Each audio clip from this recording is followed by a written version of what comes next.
Salutations mes chers disciples, ici Maître Wii, qui se retrouve aujourd'hui sur une nouvelle vidéo tier list film Spider-Man. Alors on va classer les films Spider-Man tout en donnant mon avis dessus. Voilà, alors on va commencer avec... la liste n'est pas dans l'ordre de ce que je vois. Donc on va commencer par The Amazing Spider-Man, voilà. Alors The Amazing Spider-Man, c'est un plutôt bon film, j'ai bien aimé. En fait, il reprend l'histoire, il refait l'histoire, c'est un reboot, un truc comme ça. Il reprend l'histoire de Peter Parker qui se fait piquer par une araignée, il perd son oncle Ben, tout ça, il refait toute l'histoire en fait. Mais bon, il y a quelques petites nuances, l'histoire a changé un petit peu, puisque là, dans ce film-là, Peter sort avec Gwen, comme dans les comics, au lieu de Mary Jane. Le film est quand même plutôt pas mal parce que c'est pas non plus le même Peter Parker, voilà, il y a plus d'humour dans ce film, mais voilà, moi j'aime bien ce film, il est sympa, c'est pas forcément le meilleur Spider-Man, même si, bon, j'aime beaucoup les The Amazing en fait. J'aime beaucoup les The Amazing, mais je pourrais pas non plus dire que c'est le meilleur Spider-Man, mais je le mets en A, voilà. On continue avec The Amazing Spider-Man 2, alors... Ce film-là, je m'en souviens très peu, parce que je l'ai vu il y a longtemps. J'ai dû le voir un peu après sa sortie, mais j'avais bien aimé. Je me souviens, j'avais vraiment bien aimé ce film, surtout pour la fin, qui est assez triste. Et là, ils avaient fait un sacré belle fin, je trouve, une fin assez triste. Voilà. Le film est plutôt pas mal, je vais le mettre au même rang que The Amazing Spider-Man 1. Voilà. On continue avec Spider-Man 2, alors là je vais pas trop discuter, je vais le mettre en S, le film, et je pense que à peu près tous les Spider-Man de Sam Raimi, je vais les mettre en S. Le 2 est plutôt pas mal, plutôt classe avec le Dr Octopus, qui est un des meilleurs méchants de Spider-Man. Là, c'est le combat du train, génial, et le développement du personnage de Peter Parker dans ce film est génial aussi. Donc, oui, la mise en scène, tout ça est vraiment très cool dans ce film. Donc, ce Spider-Man 2, je vais le mettre en S. Tout comme Spider-Man 3, que je vais également mettre en S. Pareil, le film est vraiment très bon. Pareil pour le développement de Peter, qui devient, pas dire méchant, mais qui change un petit peu de personnalité à cause du symbiote. Et ça, c'est assez intéressant. Et les méchants aussi dans ce film sont assez intéressants. L'homme sable, par exemple, qui a une plutôt bonne histoire. J'aime bien son histoire, l'homme sable. Et Venom, qui est assez effrayant. Certains critiquent le Venom de ce film, disons qu'il n'est pas fidèle aux comics. Mais moi, j'aime bien, déjà, ce Venom-là est plus fidèle aux comics que le Venom de Tom Hardy, déjà, on va dire ça. C'est un Venom vraiment effrayant. Puis, à la toute base, c'est un peu ça, Venom. Mais en tout cas, oui, très bon film. La dualité entre Peter et Harry est plutôt cool. Et pareil, très bon film Spider-Man que je vais mettre en S. Spider-Man, c'est quoi, Far From Home. Alors, pareil, ce film-là, je l'avais bien aimé. J'avais bien aimé le film au cinéma, hein. Franchement, j'ai vraiment bien aimé, surtout la fin, la scène post-générique, où tout le monde découvre que Peter Parker est Spider-Man. C'était vraiment un plutôt bon coup. Le problème avec ces films de Tom Holland, enfin, surtout Far From Home et Homecoming, c'est qu'il n'y a pas assez de drame dans ce film. En fait, dans les autres Spider-Man, il y a aussi un petit peu d'humour, tout ça. Mais en même temps de l'humour, il y a un petit peu de tragédie. Le Peter Parker, il a des galères, tout ça. C'est pas que du comique, il y a aussi beaucoup de sérieux dans Spider-Man, même dans les comics. Et là, dans Far From Home, il n'y a pas trop ça. C'est un voyage scolaire et Mysterio, c'est un méchant qui est plutôt cool. Le film est plutôt agréable à regarder. Vraiment, il est vraiment super agréable à regarder même. Mais il manque le scénario crédible, j'ai envie de dire. Le scénario crédible, le côté sérieux, il manque ça. Il manque le côté tragique de Spider-Man et ça, c'est dommage. Donc le film, je vais le mettre...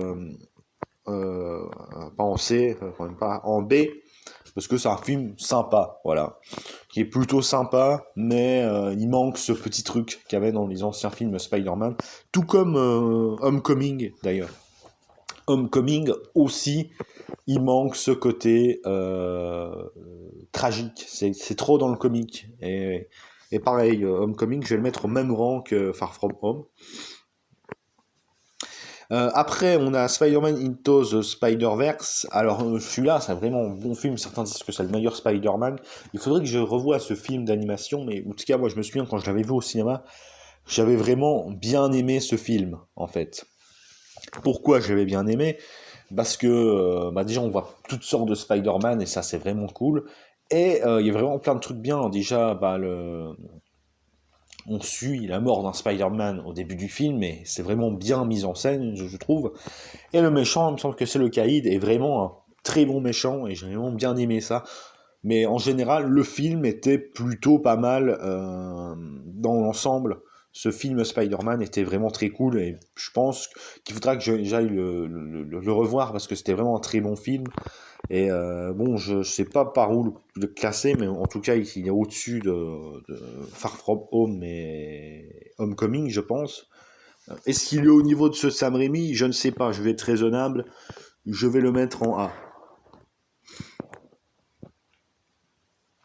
Alors, il ne reste plus que 3 films, et il y a Spider-Man 1 que je vais mettre en S aussi. Voilà. C'est le Spider-Man de Sam Raimi que j'ai moins regardé, mais que j'avais quand même bien aimé. Le bouffon vert qui est assez effrayant. Plein de trucs, ça impose les bases de Spider-Man, mais vraiment très bon film Spider-Man. Et comme j'ai dit, les Sam Raimi seront en S de toute façon. Après, il y a le film Venom. Je ne pensais pas le voir là-dedans. Venom. Alors, Venom, c'est des films sympas, vraiment. C'est vraiment des films sympas. Le problème, c'est que c'est pas Venom. Enfin, c'est Venom, mais Venom en mode, ils ont vraiment charcuté le personnage. Il faut quand même dire la vérité. C'est du comique, c'est tout en fait. C'est un film comique, Venom, avec un peu d'action. Après, est-ce que ces films-là sont nuls à chier, comme disent certains? J'irai pas jusque-là, parce que les films sont quand même sympas à regarder, mais voilà, en vérité, c'est plutôt moyen. C'est plutôt moyen, mais agréable à regarder, voilà. Que ça soit Venom 1 ou Venom 2. Venom 2, avec Carnage, c'est plutôt cool, mais pareil, c'est pas le Venom des comics, quoi. C'est dommage qu'ils aient fait ça, quoi, quand même. Donc on va le... Attends, j'ai changé un peu le truc, là. Qu'est-ce que ça fout là, ça? Donc on va changer... on va mettre Venom en D. Donc pour moi, en fait, je vais vous expliquer. Pour moi, alors S, c'est masterclass, chef-d'œuvre. A, c'est très bien. B, c'est sympa. D, c'est moyen pour moi. Voilà. Et après, on a No Way Home. Spider-Man No Way Home. Le dernier film Spider-Man qui a plutôt bien marché. Et je vais donner mon avis sur ce film, même si j'ai déjà donné mon avis sur ce film en vidéo. Spider-Man No Way Home, c'est un plutôt bon film, en fait. Meilleur que Homecoming et Far From Home. Pourquoi? Parce que là, cette fois-ci, le Spider-Man de No Way Home, il lui arrive des trucs tragiques. Je ne vais pas spoiler, mais il lui arrive plein d'embrouilles, vraiment. Ils ont bien développé le Spider-Man de Tom Holland sur ce film. Vraiment, là, à Peter Parker, il lui arrive des trucs tragiques, des trucs sérieux.